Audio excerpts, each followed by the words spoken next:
विवेकानंद जी की जयंती को मनाया जा रहा है। और ऊना में भी जिस तरह से जोश दिख रहा है, यहाँ से स्पष्ट होता है कि स्वामी विवेकानंद जी जो है हर एक युवा को प्रेरणा स्रोत रहे हैं। जिस तरह से उन्होंने कहा था कि उठो जागो और तब तक चलते रहो जब तक लक्ष्य की प्राप्ति ना हुई। तो लक्ष्य हम सभी युवा साथियों के सामने है। जिस तरह से प्रधानमंत्री नरेंद्र मोदी जी ने 2047 तक इस भारत को विकसित राष्ट्र बनाने का एक संकल्प लिया हुआ है, तो उस संकल्प सिद्धि के लिए हर एक युवा तैयार है और उस संकल्प सिद्धि के लिए युवा मोर्चा का हर एक कार्यकर्ता अपनी अपनी भूमिका सुनिश्चित करेगा और ये सकारात्मक दृष्टिकोण से आगे बढ़ेगा। 2027 के विधानसभा चुनावों में युवा मोर्चा की क्या भूमिका देखिए, जो हो रही है? 2027 के चुनावों में युवा मोर्चा की भूमिका बड़ा स्पष्ट रहने वाली है। जिस तरह से हम सभी जानते हैं कि जो प्रदेश की सरकार इस समय सत्ता में है, उन्होंने युवाओं से वायदा किया था कि हम आपको पहली कैबिनेट में 1 लाख नौकरियां देंगे, परंतु हम सभी के सामने है कि कितनी नौकरियां उन्होंने युवाओं को दी हैं।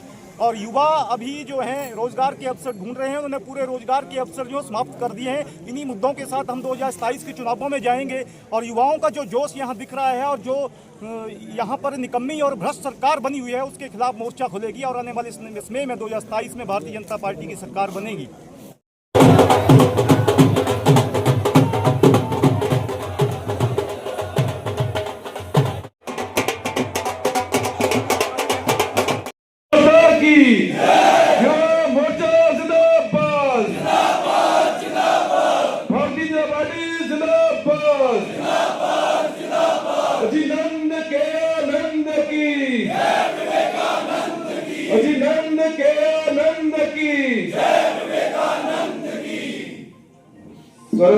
सर्वप्रथम मैं आग्रह करूंगा सम्मानित मंच से कि वह दीप प्रज्वलन के लिए कृपया बता रहे।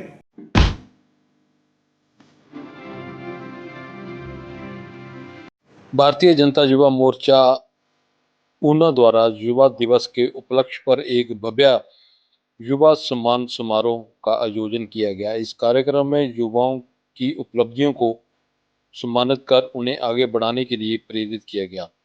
समारोह के मुख्य अतिथि के रूप में प्रदेश भाजपा अध्यक्ष डॉक्टर सन्नी शुक्ला ने शिरकत की, जबकि कार्यक्रम की अध्यक्षता प्रदेश भाजपा उपाध्यक्ष चैतन्य शर्मा ने की।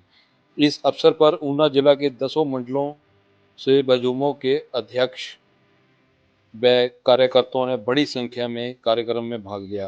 कार्यक्रम में विशेष रूप से ऊना के होनहार युवाओं को सम्मानित किया गया, जिन्होंने खेल, शिक्षा और अन्य क्षेत्रों में राष्ट्रीय व अंतर्राष्ट्रीय स्तर पर जिला ऊना व प्रदेश का नाम रोशन किया है।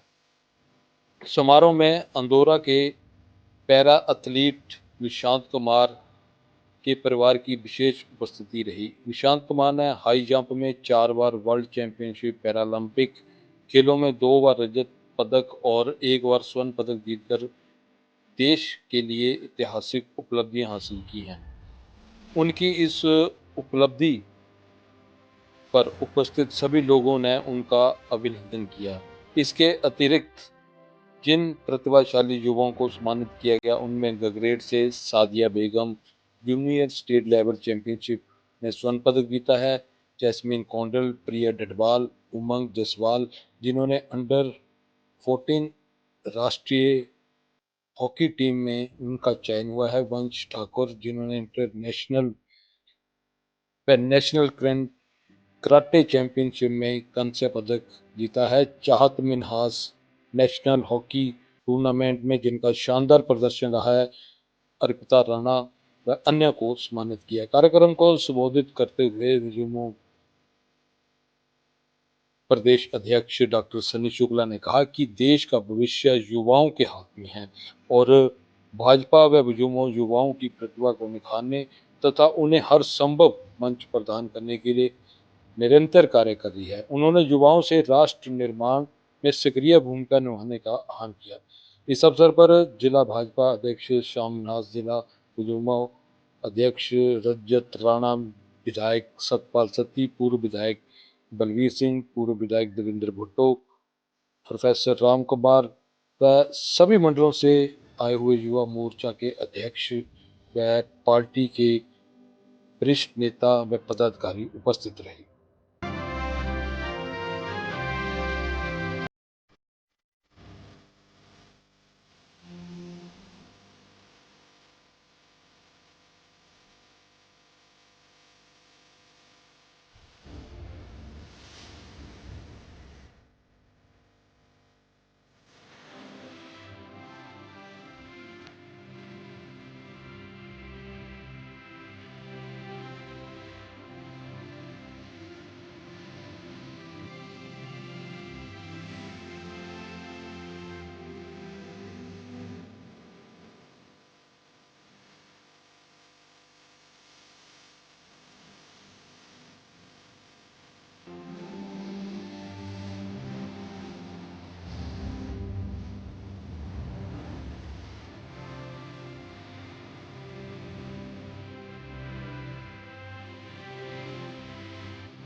मेरे प्रदेश के अध्यक्ष भारतीय जनता युवा मोर्चा के श्री सन्नी शुक्ला जी, आज नेशनल यूथ डे पे हमें सन्नी जी का जो है मार्गदर्शन प्राप्त करने का ये सौभाग्य जो है प्राप्त हुआ है। मैं उसके लिए आज वो यहाँ पर पधारे हैं, मैं उनका धन्यवाद करता हूँ, मैं उनका स्वागत और अभिनंदन करता हूँ।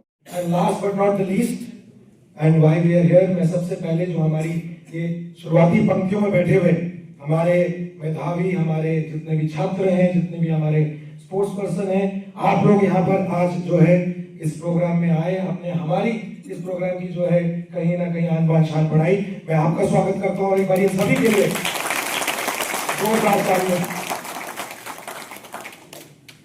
जब सनी जी हम इस प्रोग्राम की तैयारी कर रहे थे तो हमने सोचा कि हम इसमें कुछ जो है अलग करें और स्वामी विवेकानंद जी की जो कहीं ना कहीं आइडियल्स है, जो उनकी सोच है, उससे प्रेरणा लेते हुए हम सिर्फ यहाँ पर एक भाषणबाजी ना करें और यहाँ पर सिर्फ हम जो है एक दूसरे को लेक्चर देके ना जाएं, परंतु कुछ ऐसे हम यहाँ पर आज महान जो है हमारे यंग लीडर्स को, साथियों को यहाँ पर बुलाएं जिन्होंने एक्चुअली हमारे प्रदेश का, हमारे क्षेत्र का, हमारे विभिन्न जितने भी हमारे विलेजेस हैं, पंचायत हैं, डिस्ट्रिक्ट ऊना का उनका नाम रोशन करा है।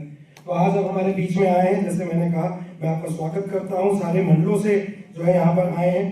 अब देखिए थोड़ा तो बायस होता ही है, I belong to Gagret, so it will not be good अगर मैं अपने लोगों को रिकॉग्नाइज नहीं करूं। हमारे यहाँ से जैस्मिन कौंडल, प्रिशा गढ़वाल, उमंग जसवाल, वंश ठाकुर, चाहत मिनास, अर्पिता राणा, सादिया बेगम, एंड मैं एक परिचय जरूर कराना चाहूंगा। आज हमारे बीच में सनी जी हैं, हमारे पैरा ओलंपियन निशांत कुमार जी। मैं चाहूंगा इनके पेरेंट्स हमारे बीच में एक बार जरूर खड़े हों और मैं चाहूंगा कि इस सभागार में उपस्थित हमारे जितने भी साथी हैं, जितने भी युवा हैं, वो उनसे जरूर प्रेरणा लें। निशाद मेरा एक पर्सनल फ्रेंड भी है, अनफॉर्चुनेटली वो आज के इस कार्यक्रम में आ नहीं पाया, वो बैंगलोर में ट्रेनिंग कर रहे हैं। उनकी अब इसके बाद यूएस में जाके ट्रेनिंग होनी है। अभी हाल ही में उन्होंने पैरा ओलंपिक में जो है गोल्ड मेडल दिल्ली में भी जीता। तो आप जो है, आप लोगों की जो एफर्ट्स हैं, फैमिलीज की जो एफर्ट्स हैं, ये आज जो नेशनल यूथ डे है, हमने यूथ को तो रिकॉग्नाइज करना ही है, बट वो जो पोटेंशियल है, पोटेंशियल के पीछे जो एक दिन रात जो माता पिता जो अपने बच्चों के लिए एक करते हैं, जो उनका एक सैक्रिफाइस होता है, उसको भी कहीं ना कहीं रिकॉग्नाइज करने का ये एक बहुत ही हमारे लिए अच्छी अपॉर्चुनिटी है। स्वामी विवेकानंद जी के बारे में जितना बोला जाए उतना कम है। वो एक ऐसे व्यक्ति थे जिन्होंने हमारे रिलीजन को, वेदांता को, योगा को सिर्फ नेशनल स्टेज नहीं, इंटरनेशनल स्टेज पे, that also during the 1800s, अगर हम बात करते हैं आज से 200 साल पुराने की, उस वक्त जो है एक ऐसे महान शख्सियत हमारे बीच में आए। हमारे लिए बहुत सौभाग्य की बात थी जिन्होंने हिंदुइज्म को, भारत को जो है एक कहीं ना कहीं पहचान पूरे के पूरे विश्व में जो है उसको दिखाया और बनाया। मेरे को छोटा टाइम दिया गया बोलने के लिए, बहुत सारी बातें हैं। आज आप सारी युवा शक्ति हमारे बीच में है। विवेकानंद जी की जब बात करते हैं, जो different religions of the world है, उसकी उन्होंने एक स्पीच दी थी, आप लोग जरूर उसको सुने, उनसे प्रेरणा लें। जो बच्चे आज, जो यूथ हमारे बीच में आए हुए हैं, उनसे प्रेरणा लें। और आज हमारे बीच में, जैसे मैंने कहा, हमारे प्रदेश के अध्यक्ष श्री सन्नी शुक्ला जी आज इस प्रोग्राम में आए, उन्होंने हमारी जो है इस प्रोग्राम के माध्यम से हमारी गरिमा बढ़ाई। मैं आपका बहुत बहुत धन्यवाद करता हूँ। आप सभी मेरे युवा साथी सभी आज यहाँ पर आए, मैं आपको तहे दिल की गहराइयों से आपका आभार व्यक्त करता हूँ, आपको कांग्रेचुलेट करता हूँ और स्वामी विवेकानंद जी की जयंती पे आपको बहुत बहुत मेरी तरफ से बधाई। थैंक यू वेरी मच, बहुत बहुत धन्यवाद। जय हिंद, जय भारत। भारत माता की जय, भारत माता की जय, भारत माता की जय।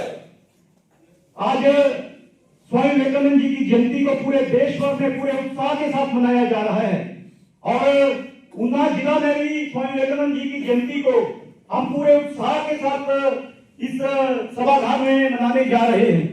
साथियों, स्वामी विवेकानंद जी की जयंती को आज पूरे देश भर में पूरे उत्साह के साथ भारतीय जनता युवा मोर्चा के कार्यकर्ता मनाने जा रहे हैं। पूरे देश भर में कई तरह के कार्यक्रम आज होने जा रहे हैं। ये कार्यक्रम पूरे देश भर में हो रहे हैं, हमारे प्रदेश में भी सभी जिलों में ये कार्यक्रम हो रहे हैं। मुझे लगता है कि स्वामी विवेकानंद जी युवाओं के ही नहीं बल्कि समाज के हर एक वर्ग के प्रेरणा स्रोत रहे हैं और उनकी बताई हुई बातों का अनुसरण करके हम अपने अपने जीवन में सकारात्मक दृष्टिकोण से आगे बढ़ रहे हैं। आज जब हम स्वामी विवेकानंद जी को याद कर रहे हैं, मेरे से पहले वक्ताओं में भी उनके बारे में यहां से बताया कि किस तरह के प्रेरणा स्रोत को हर एक एक युवा वर्ग के लिए और हर एक वर्ग के लिए रहे हैं, जिनसे प्रेरणा लेकर हम आगे बढ़ रहे हैं। एक तरफ तो केंद्र की सरकार विकास की गाथा इस देश में गा रही है, और दूसरी तरफ हम प्रदेश की अगर बात करें, प्रदेश की जब हम बात करते हैं तो प्रदेश के युवाओं के साथ किस तरह से धोखा हुआ है वो हमें भूलना नहीं चाहिए। प्रदेश की कांग्रेस की सरकार जब सत्ता में आई तो उन्होंने वायदा किया था कि हम 1 लाख नौकरियां युवाओं को देंगे। पहली कैबिनेट में 1 लाख नौकरियां देंगे और आने वाले 5 वर्षों में 5 लाख नौकरियां युवाओं को सौंपेंगे। पर हम सभी के सामने है, ये हम युवाओं से जुड़ा हुआ मुद्दा है और इस मुद्दे को हमने आगे साथ लेकर चलना है और एक आंदोलन खड़ा करना है। मैं आप सभी कार्यकर्ताओं से यह आग्रह करूंगा, अब अग्रेसिव मोड में आने की जरूरत है। हम युवाओं को अपना हक मांगना है और उस हक को मांगने के लिए हमें इस प्रदेश की जो घटिया और निकम्मी सरकार है उसके खिलाफ मोर्चा खोलना है। उन्होंने 1 लाख नौकरियां देने का वायदा किया था, परंतु कितनी लाख नौकरी उन्होंने इस प्रदेश में दी वो हम सभी के सामने है। 2000 से ज्यादा संस्थान उन्होंने बंद कर दिए। उन्होंने वायदा किया था कि हम युवाओं के लिए ब्लॉक स्तर पर लाइब्रेरी खोलेंगे, उन्होंने वायदा किया था कि हम पंचायत स्तर पर जिम खोलेंगे। तो हम सभी के सामने है कि उन्होंने युवाओं के साथ किस तरह से धोखा किया और धोखे में लेकर युवाओं को उन्होंने सरेआम ठगा है। मेरा आप सभी कार्यकर्ताओं से यही निवेदन है, अग्रेसिव मोड में आकर हमने अपने आंदोलन को गति देनी है। तो मैं आप सभी लोगों से यही आग्रह करूंगा कि अब हमने रुकना नहीं है, थकना नहीं है, पूरे जोश और पूरे उत्साह के साथ भ्रष्ट और निकम्मी सरकार के खिलाफ मोर्चा खोलना है और आगे बढ़ना है। इन्होंने युवाओं के साथ धोखा किया, धोखे में आकर ये सत्ता में बैठे, सत्ता में आने के बाद उन्होंने युवाओं को ठगा है।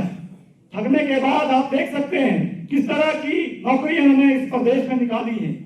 और एक बात मैं आप सभी के ध्यान में लाना चाहता हूं, आपके ऊना क्षेत्र से ही है। नौकरी की जब हम बात कर रहे हैं और युवाओं के लिए किस तरह की नौकरियां ये इस प्रदेश में लेकर आ रहे हैं वो हम सभी के सामने है। वन मित्र लेके आ रहे हैं, पशु मित्र लेके आ रहे हैं, बिजली मित्र लेके आ रहे हैं, रोगी मित्र लेके आ रहे हैं। आपके हरौली विधानसभा से ही मुकेश अग्निहोत्री जी की बेटी, जिनको पहली नौकरी इस प्रदेश में मिली, वो भी सरकारी नौकरी मिली और पक्की नौकरी मिली, उस पर ये लोग नहीं बोलेंगे। हमें अपनी आवाज उठानी पड़ेगी, हमें इस आवाज को विधानसभा तक पहुंचाना पड़ेगा, हमें लड़ना होगा अपने हकों के लिए। मेरा आप सभी लोगों से आग्रह है, जब हम उनकी नौकरी की बात कर रहे हैं, हो सकता है वो उसके काबिल हैं, पर मुझे लगता है कि यहाँ पर बैठा जो युवा है वो भी इसके काबिल है कि वो पक्की नौकरी ले सकता है और सरकारी नौकरी ले सकता है। उसके लिए तो उन्होंने हिमाचल प्रदेश विश्वविद्यालय में पक्की नौकरी ला दी, परंतु और युवाओं के लिए कैसी कैसी नौकरियां लेकर आ रहे हैं, ये हम सभी को सोचना है, समझना है और आगे बढ़ना है। मैं ज्यादा लंबी चौड़ी बात नहीं करूंगा, मेरे से भारतीय वक्ताओं ने यहाँ से बोलना है। और हम सभी तो सौभाग्यशाली हैं कि ऊना में एक ऐसा नेतृत्व करने वाला बैठा है जिसने भारतीय जनता पार्टी का प्रदेश का 3 बार अध्यक्ष के रूप में नेतृत्व किया है।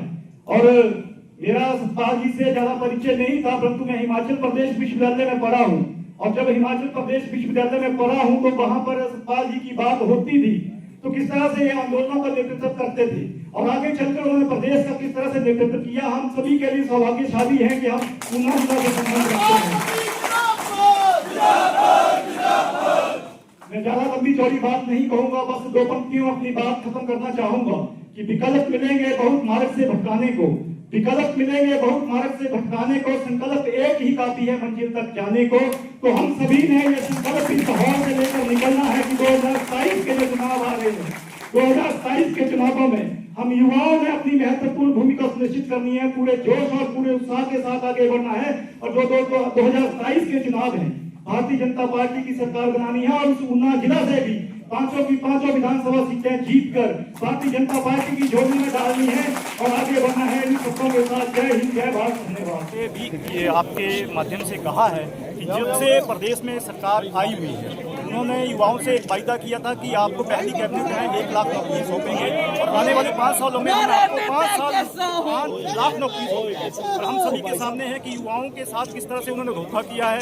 एक भी नौकरी युवाओं को नहीं मिल रही है और युवाओं को नौकरी दे भी रहे हैं तो वन मित्र, पशु मित्र, रोगी मित्र, इस तरह की नौकरियों को युवाओं को सौंप रही है, जिससे कि जो है उनको अपना गृहस्थी चलाने में भी मुश्किल हो रही है। तो आने वाले समय में इन्हीं मुद्दों के साथ हम 2027 के चुनावों में जाने वाले हैं और इस प्रदेश की जो भ्रष्ट और निकम्मी सरकार यहाँ बनी हुई है इसके खिलाफ मोर्चा खोलेंगे। शुक्ल जी, विधानसभा चुनाव में युवाओं की अनदेखी की टिकट के विधानसभा की टिकट देने में, इस पे आपका क्या कहना है? देखिए, युवा हर एक क्षेत्र में आगे आज के समय में आ रहा है और प्रधानमंत्री नरेंद्र मोदी जी पहले भी कह चुके हैं कि हम 1 लाख ऐसे युवाओं को राजनीतिक क्षेत्र में लाने वाले हैं जिनकी कोई राजनीतिक पृष्ठभूमि नहीं है। चाहे वो पंचायत के चुनाव हो, विधानसभा के चुनाव है, कोई भी चुनाव है, युवाओं उसमें बढ़ चढ़कर भाग ले रहा है और युवा उसका नेतृत्व भी कर रहा है। आप देख सकते हैं कि भारतीय जनता पार्टी के जो राष्ट्रीय कार्यकारी अध्यक्ष बने हैं वो युवा हैं, 45 साल के हैं, और वो पहले राष्ट्रीय अध्यक्ष ऐसे हैं जो इतने युवा अवस्था में बने हैं। तो भारतीय जनता पार्टी का रुख स्पष्ट है, युवाओं को मौका मिल रहा है और युवा उसमें आगे बढ़ करके भाग भी ले रहे हैं। आपको लगता है कि हिमाचल में उसका कुछ प्रभाव नजर आएगा? बिल्कुल भारतीय जनता पार्टी की अगर बात की जाए पड़ ही रहा है, पूरे देश भर में पड़ रहा है।